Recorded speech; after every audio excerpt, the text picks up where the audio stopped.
Central bank of இந்தியாவோட net banking ஆப்பான send mobile ஆப்ல பாத்தீங்கன்னா நீங்க வந்து உங்களோட எம்பிஎன் என்டர் பண்ணி லாகின் பண்ணலாம் அப்படின்னு வந்து பாப்பீங்க. அப்படி வந்து பண்றப்ப பாத்தீங்கன்னா எம்பிஎன் வந்து எக்ஸ்பிரிட் அப்படின்ற மாதிரி வந்து வரும். இந்த மாதிரி ஒரு ப்ராப்ளம் வந்து நீங்க ஃபேஸ் பண்றீங்கன்னா அதை எப்படி வந்து சால்வ் பண்றது அப்படிங்கறத டீடைலா வந்து பார்க்க வரும்.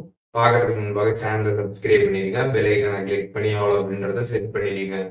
வீடியோக்குள்ள போகலாம். சென்ட்ரல் பேங்க் ஆஃப் இந்தியாவோட நெட் பேங்கிங் ஆப்பான சென்ட் மொபைல் ஆப்பில் நீங்கள் வந்து எம்பிஎன் வந்து என்டர் பண்ணுவீங்க. ஸோ உங்களோட எம்பிஎன் நீங்கள் வந்து என்டர் பண்ணுறப்ப பார்த்தீங்கன்னா எம்பிஎன் ஆஸ் எக்ஸ்பிரிட் அப்படின்ற மாதிரி பார்த்தீங்கன்னா வந்து வரும். ஸோ இந்த மாதிரி வந்துச்சு அப்படின்னா ஜஸ்ட் கீழே பார்த்தீங்கன்னா ஓகே ஆப்ஷன் இருக்கும், அதை கிளிக் பண்ணிடுங்க. ஒன்ஸ் அதை கிளிக் பண்ணதுமே பார்த்தீங்கன்னா இப்போ நீங்கள் கரண்ட்ல என்ன எம்பிஎன் வந்து யூஸ் பண்ணுறீங்களோ அதை நீங்கள் வந்து இங்கே என்டர் பண்ணுற மாதிரி இருக்கும். அதுக்கப்புறம் பார்த்தீங்கன்னா நியூ யூபிஎன் பார்த்தீங்கன்னா இங்கே வந்து செட் பண்ணணும். அதுக்கப்புறம் திருப்பி நியூ எம்பிஎன் வந்து இங்கே அகெயின் செட் பண்ணணும். கன்ஃபார்மில் நீங்கள் வந்து என்டர் பண்ணணும். ஸோ அது பார்த்தீங்கன்னா கண்டினியூஸாக பார்த்தீங்கன்னா வந்து இருக்கக்கூடாது. அதுக்கப்புறம் ரிப்பீட்டேட்டிவ் டிஜிட்டாக வந்து இருக்கக்கூடாது.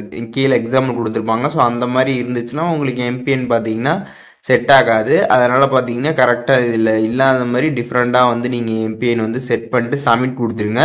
ஒன்ஸ் நீங்கள் சப்மிட் கொடுத்ததுக்கப்புறம் பார்த்தீங்கன்னா வந்து login pin has pin change successfully அப்படின்ற மாதிரி வந்துடும்.